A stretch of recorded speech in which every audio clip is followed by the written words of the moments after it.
Pinalad ko at muli kang nagpakita sa akin, Bataluman. At sinadya mo pa ako dito sa Hatoria. Si Lyra Hagorn. Nagtungo siya sa Devas at alam kong nakaharap niya si Emre. Maaaring tinutulungan na siya nito upang matanggal ang aking sumpa. Ngunit bago ang lahat ay sino muna ang lirang ito, Bataluman? Hindi mo siya maaalala pagkat tinanggal ko ang alaala ng buong Encantadia tungkol sa kanya. Ngunit si Lyra ang makakaribal ni Mira sa trono at korona ni Amihan. Si Lyra ang tunay na anak ng reyna ng mga diwata. At alam kong anumang sandali ay magbabalik na siya rito sa Encantadia mula sa Devas. Kaya gawa mo to ng paraan, Hagorn. Gawin mo ang lahat upang hindi na makabalik pa si Lyra sa kanyang tunay na ina at sa kaharian.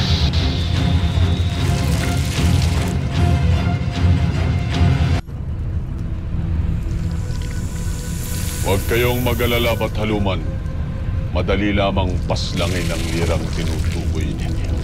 Hindi mo magagawa yun pagkat si Lyra ay may proteksyon laban sa anumang sandata at masasaktan lamang siya kung siya ay nasa estado ng paggamit ng kanyang edictus. Kaya higit na mahalaga sa akin ngayon ay mailayo mo muna siya upang hindi na siya makabalik sa Lireo.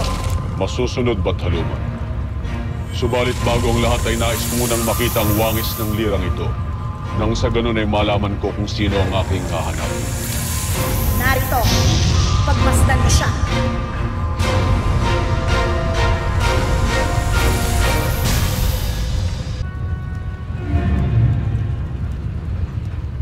Ano't nandirito ka? Bakit iniwanan mo si Pirena sa Sapiro? Pinaalis na ako ni Pirena, Panginoon. Tila wala na siyang tiwala sa akin at pati na rin sa inyo. Nagsisigurado ang aking anak na si Pirena. Pwes na Drea, haharapin ko rin siya sa pagbabalik ko.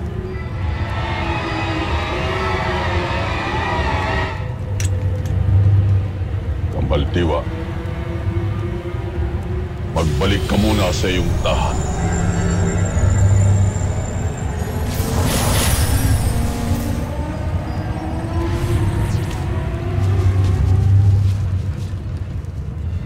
Tayo na.